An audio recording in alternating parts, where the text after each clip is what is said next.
Welcome, Cleo and Malin. It's so nice to see you here and in our KORK International Festival. It's our second year and we are really excited for making this second time and seeing you and welcoming you here. How are you? So good. Thank you so much for having us. Yeah, it's so exciting. And like we saw your film, I saw your film, and it really struck me actually. And should I dive like really into questions about films, or I don't know?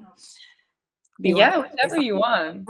Yeah, I'm so glad you connected with the film. We feel like anyone who has been through the dating world should relate in one date or another. I think.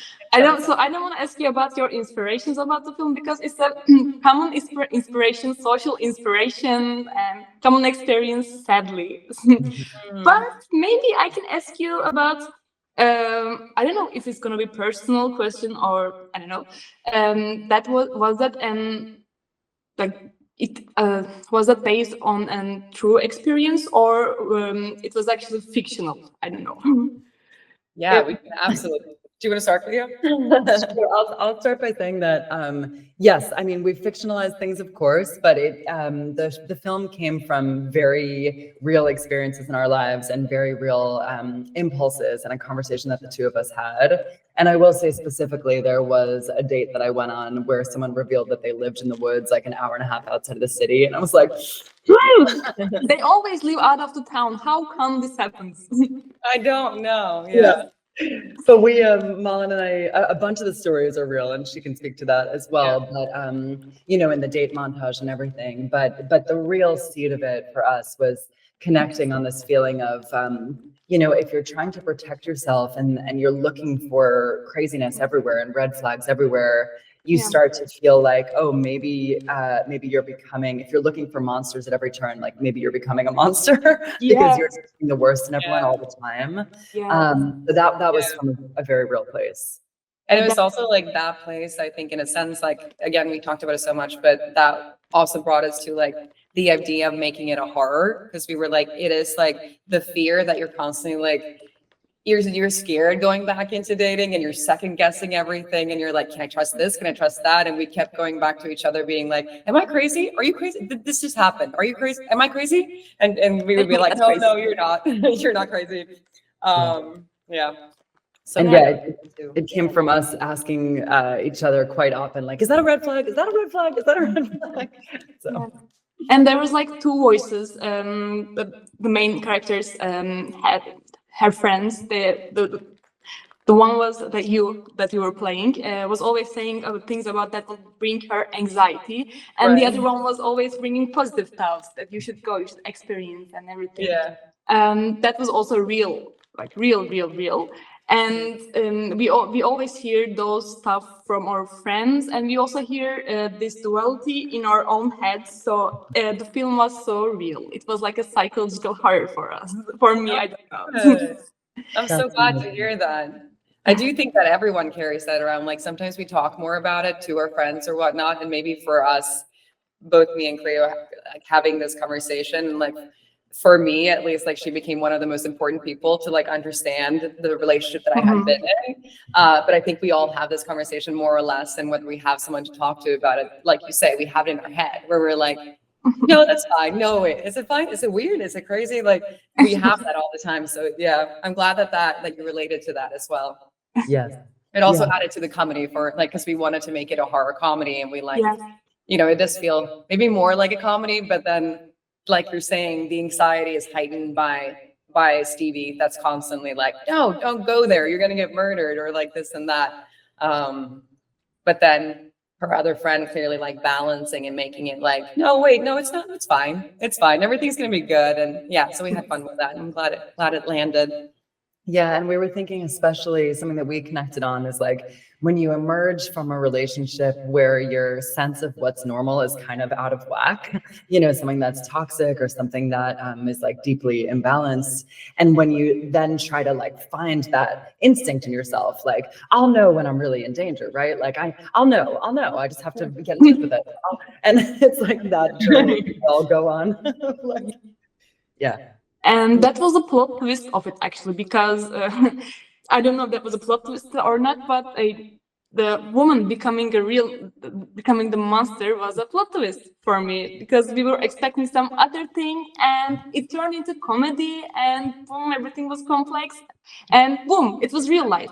That was also a good and I don't know, satisfying detail about the short film. Oh, I'm so glad.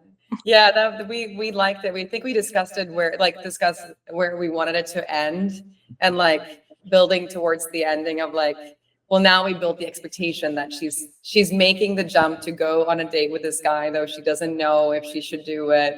She's further and further away. Like, it is the setup of a horror film, but then we just decided that like it's way more fun if everything builds to it, and then like he's like scared of her. Yes, and those scream was so funny. Yeah, it was so good. Oh, thank you. We did that one. We had a lot of fun with that moment, doing it again and again with him. So We should have been at the backstage. Wow. oh yeah, Jim is really fun. It was hard to not laugh when he turns around and screams.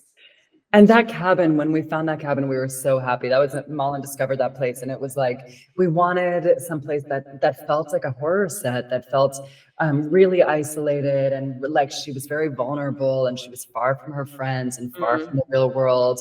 And we found that place and immediately knew, okay, this is Yeah, we were like, is it gonna work? It's so small. But then we're like, it's just creepy. It's just windows everywhere. Like there wasn't that, like some of the, like we clearly put like the gun we put there. No, was it there? I can't Oh remember. yeah, we added the gun. We added the gun, but there was like certain things in that cabin that was already like so weird and shady that we were like, oh, and all the windows that were different colors, and it just felt like it was in the middle of of nowhere, and there was like windows in a way all around. We were just like, this is going to be great. And it's weird that someone just lives in the middle of nowhere in a tiny cabin that barely has, she's like, there's no bed here. Where's the bed? There's a loft, but like. Totally. Yes. And I don't know, I will ask something else about the film, but not really about the film. Cleo, you have another short film that is called In Which Vampire Goes to a Therapist. Oh yes, that one is called The Living. Yes, it's The Living, yes. I saw it today, but I don't know, I just forgot about the name. And is this the same cabin? No. I asked- That cabin is in New York, and this one is in LA. So I guess I'm drawn to creepy cabins. Yes. Yes, for sure. Into psychological thrillers. I think there's something so fun about horror and thriller specifically, because I mean, my whole life, I studied psychology and theater. I've always been someone who is like really fascinated in why people do what they do and the way that our brains work and how it manifests. And I think in both of these films, there's like a desire to connect with other humans, but also a fear of like, it could go really badly. Yeah. And then like, Relatable. if you put yourself out there and you want to be better and you want to be vulnerable, like it could pay off or it could be a disaster. And I think there's that kind of tension. Yeah, modern nightmare, I can say. Yeah. Unfortunately. Humans are scary. What can we say? Humans were always been scary, and I don't know how we were able to reach the 21st century, and everything's becoming worse. Whatever, I don't want to talk about it. Yeah. And you were the directors of the movie as well as the actresses of the movie. So, how was it challenging for you? I mean, I think not really, because the funny thing about like this short came up pretty fast. Like me and Cleo had just met. Like I think we came up with this idea on the first like walk we went on to get to know each other. We met at the Brooklyn Horror Film Festival the fall before, because Cleo had The Living and I had another short called Evergreen, and we connected, and then we went on a walk. We started talking about this script. And so by the time that we had written it, which was pretty fast, we had such a like in-tuned idea of what we wanted to do in the writing. We knew the characters really well. We casted it.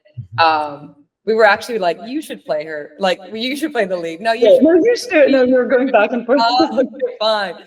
It was kind of like that, but we like knew it very well. So then when we got on set, it just naturally, like, you know, I did some of the direction when Cleo was in the scenes, and Cleo would direct more when I'm in the scenes. And I think it was much easier than you would expect to we both had like, I think it's also about trust, right? Like we trusted that we knew the vision.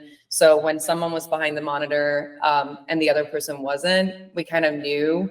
So you could also like, when you're just acting, you could just trust the other person, which is, I think, is the really what's behind making a successful actor, director kind of thing. And you're actually two directors, and it's much easier than being alone, I think. Yeah, and writers too. Yeah, and writers too. Yeah, as well. I think like it was really great to have like a true, like we are a team attitude, because it felt like, we could step in and out, and one of us could, pick up this part of it and then let this part fall, and just know that it was like a balance. Yeah.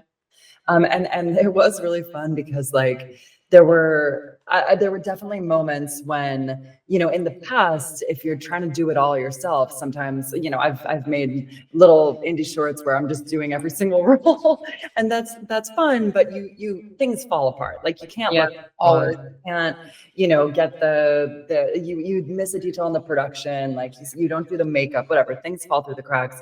And with the two of us, we were like shot listing together, walking around the room, planning it out. Like we were really in kind of a little joint fantasy world for the full month of planning. And it was really fun to be in that with a friend and a collaborator where like, like a shorthand secret language of, okay, I say this and you know what it means, and I don't have to explain myself. No, it was really, really fun. And like, if we forgot something, then the other person would remember. You were like, oh my God, we forgot this thing. And you're like, no, I didn't. And you're like, oh, okay. We got the axe the day of. We really, that axe was last minute. The axe was like a last minute buy. It also felt really creepy to go and buy an axe in a store. I remember being like, is this like, why would we go and buy an axe? I guess we could chop wood, but. Turning back to red flags. Red flag basically means danger, and I really didn't feel safe throughout the film until the end of the movie. But I want to know about your version of red flag. What is a red flag for you? And why did you portray red flag in the film? Why specifically red flag? I think there's like, I think red flag is becoming more of like a social thing that people are saying. Yeah. It used to be, which is interesting. And so I don't think I've talked so much about red flags before we start talking about it. There would be like bad dates and good dates where you're like, yeah, that's a little shady. But I think it's becoming more of a thing because maybe people, I don't know, are dates getting worse? People getting worse? I'm not sure.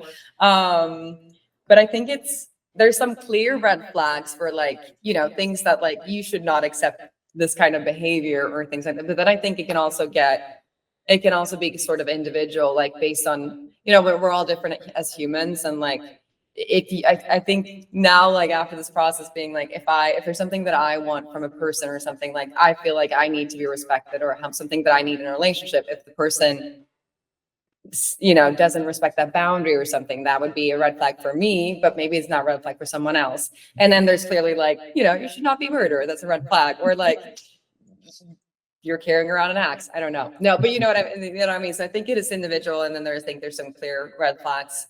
But I think I think everyone knows them really best themselves. That's what I was saying. What do you think, Cleo? Yeah, I agree. I think for us, I mean, when the concept really came up when we were trying to ask each other constantly, like, okay, so I'm trying to date again for the first time and it's really scary. And like this guy made this joke and like, I think it was kind of mean, but I can't totally tell. Is that a red flag? And like, so he took me to this restaurant where like, there wasn't actually anywhere to sit. And it was like, I just had to stand the whole time. Is that a red flag? And it was like, and all the ways to things that actually are quite serious. And I think for us, we were really interested in the idea of a red flag is something that like kind of makes your intuition kick in, like, I don't know. And then it's that question of like, should you push through it and give someone the benefit of the doubt, or should you trust that little voice in the back of your head that's saying like, I don't know about that? And that's the tension that I think is like very, very compelling to explore. Like there's some intuition clearly that is saying like, that's not 100%. Something doesn't feel 100%. And like, why do we question it so much? Yeah. Right. Normally we should be like, something doesn't feel good. that's probably a sign. Like, I think that most ideas we have about red flags would probably be a red flag, because otherwise, why would we question it so much, you know? Right.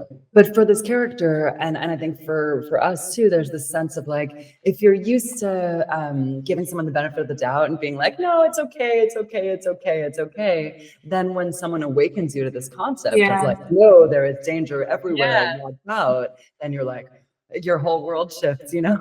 So yeah, walking that line, I think, trying to find in yourself what's a real red flag and what's just, you know, the messiness of humanity. Yes. And that's we play with that in the like the date sequence as well, because it kind of starts in a place where like someone taking the check, is that a red flag? Or like the moment, some of them, like we go back to again, but like some of them are, I think all of them are more or less inspired by a real situation, though we like change things around a bit.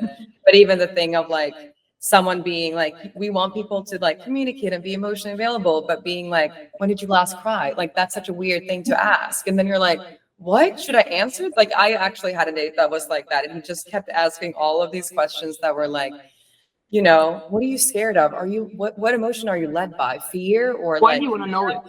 Yeah. what? Who asked? Show me, sir. Yeah. And then you're like sitting there and you're like Cleo said, like you're kind of uncomfortable, but you're like, I guess I could appreciate that he's asking me all these personal questions, but it doesn't feel right for the first date. But then they're like, do I put up with it, or do I just go, you know what? I think I'm gonna go, you know? So there's a level of different things, but initially there is some sort of intuition that is like, this doesn't feel great, you know? Like you said, it's an intuition actually, and it's in our genes.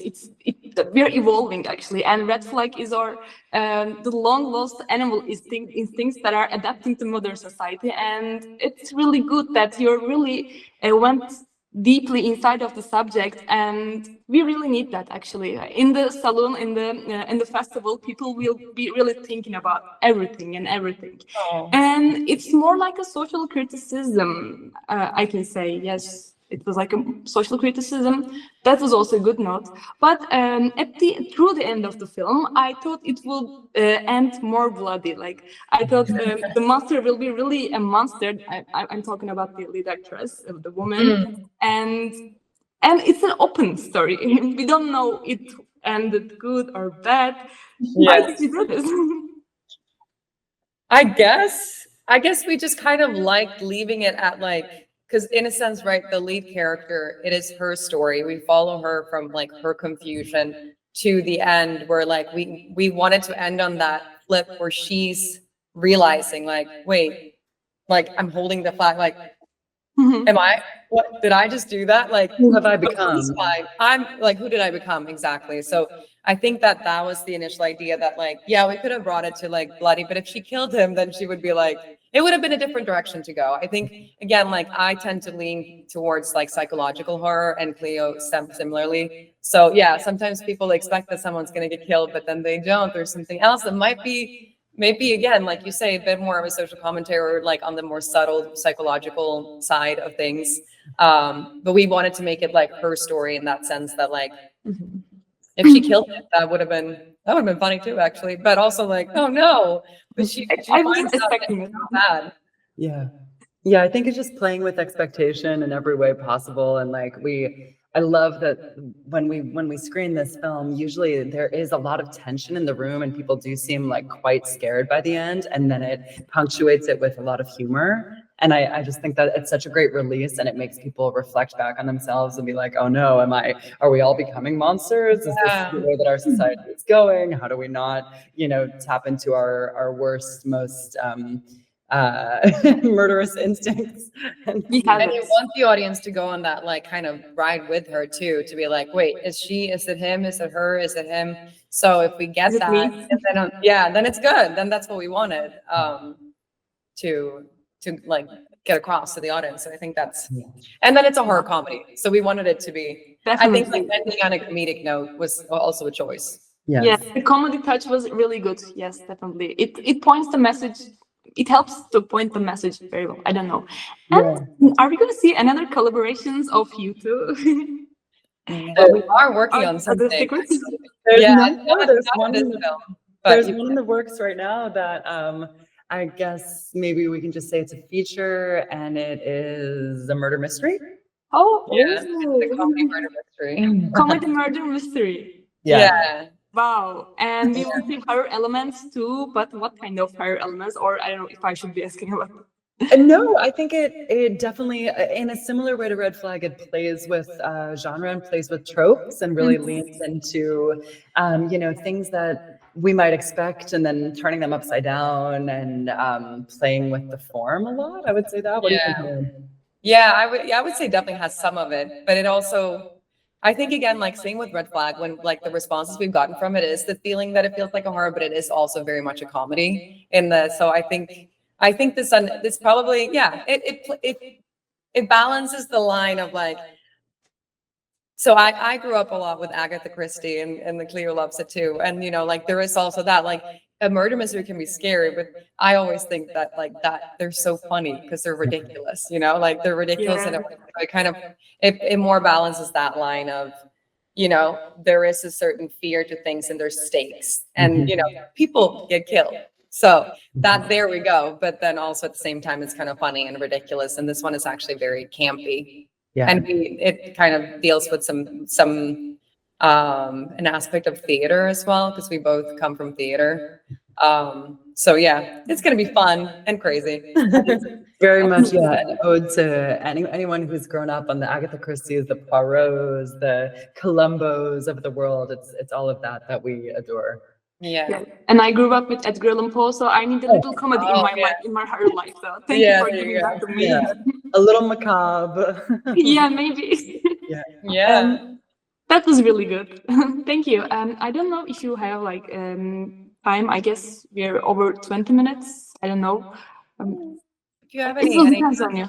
Questions or otherwise, we're just so excited about the festival. It's such a bummer to not be there. We really, it seems like it's going to be so wonderful. And you guys have been so great with long distance, keeping us involved. I feel like we're all a part of it. Yes, we are so happy to have you in the festival, because horror is just one genre, but that contains a lot of subgenres, and horror comedy is really needed because people are prejudiced. Yeah, people that aren't really open to horror genre, and horror comedy is again really needed, and that was good. And I think within the world of horror, maybe why we're drawn to it so much, all of us, is like you can say so much more with horror. Yeah, because you can make people laugh, you can surprise them, you can make a social commentary, you can make people reflect on their own lives. Like, because there are no limits, like you can really do anything. It's such a flexible, powerful genre. So there are really no